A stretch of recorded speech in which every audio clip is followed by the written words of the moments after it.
সময়মতো বৃষ্টির জেরে এবছর জলপাইগুড়ি জেলায় পুঁইশাকের ফলন ও বাজার দুটোই বেশ চাঙ্গা।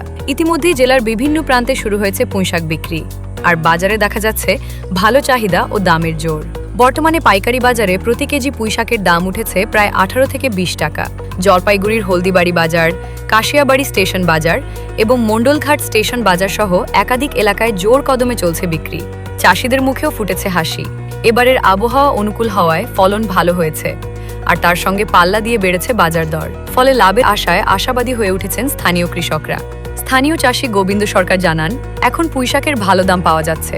শুধু দামই নয়, বাজারে চাহিদাও যথেষ্ট রয়েছে। তাই এবছর পুঁইশাক চাষ করে আমরা যথেষ্ট লাভবান হব বলে আশা করছি। সব মিলিয়ে অনুকূল আবহাওয়া ও চাহিদার জেরে এবছর জলপাইগুড়িতে পুঁইশাক চাষিদের জন্য সুখবরই নিয়ে এসেছে। এই যে পুঁইশাক, কেমন লাভ রয়েছে পুঁইশাকে? পুঁইশাকে ভালোই লাভ আছে। এই বছর ভালো লাভ রয়েছে। হ্যাঁ, ভালো লাভই আছে। 15 টাকা 10 টাকা কেজি বেচলেও ভালোই লাভ। প্রথম দিকে তো 20 টাকা কেজিও ছিল, এখন হয়তো 18-15 যাচ্ছে। হ্যাঁ, 15। এইরকম দাম থাকলে কি চাষিরা লাভবান হতে পারবে? লাভবান হতে পারবে।